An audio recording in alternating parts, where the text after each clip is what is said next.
Bati ka? Mayong hapon di atanan sa Butuan City! Dito na ko sa Wawawin! Artista na ko! Nalambing, ano? Ikaw ba may pamilya na? Single? May boyfriend pa akong kinakasama. Live-in partner ko po siya, Will. Okay. 3 years. Serious na kayo? Yes po. Hindi pa kayo kasal? Hindi pa po. Wala pa kayong baby? Wala pa po. Okay. Sa call center ka? Yes po. 3 years. Hello, this is Chicks from AT&T. How may I help you today? Kamusta ang buhay mo? Masaya, Will, pero puyat. 3 years na po akong puyat, actually. Anong schedule mo? Graveyard shift po ako, 11 p.m. to 8 Bakit mo a.m. tinawag na graveyard yan? Kasi parang zombie, panggabi yung trabaho mo. Ganun ba yun? Yes po, siguro. Okay. Pakilala mo na ako sino kasama mo. Pinapakilala ko po sa inyo ang pinakamamahal ko at pinakagwapo kong boyfriend, si Ayel Oxtero! Magandang hapon, paring Will! Nangapon. Lamig dito. Anong gusto mo sabihin?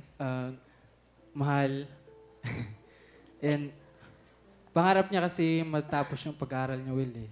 So parang feeling ko minsan, hindi ako deserve kasi sa ngayon wala pa po akong trabaho, Will eh. Pero pangako ko, mahal, na magtatrabaho ako para makatulong sa pag-aaral mo. Thank you. Yun lang. Mahal na mahal kita. Love you. Chicks, ano gusto mo sabihin? Mahal, Yes, mahal. ngayon ko lang sasabihin sa'yo to. Nagpapasalamat ako dahil dumating ka sa buhay ko.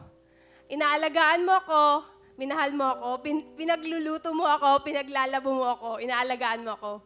Kaya sobrang pasasalamat ko sa Diyos na dumating ka sa buhay ko. Maraming salamat. Mahal na mahal kita.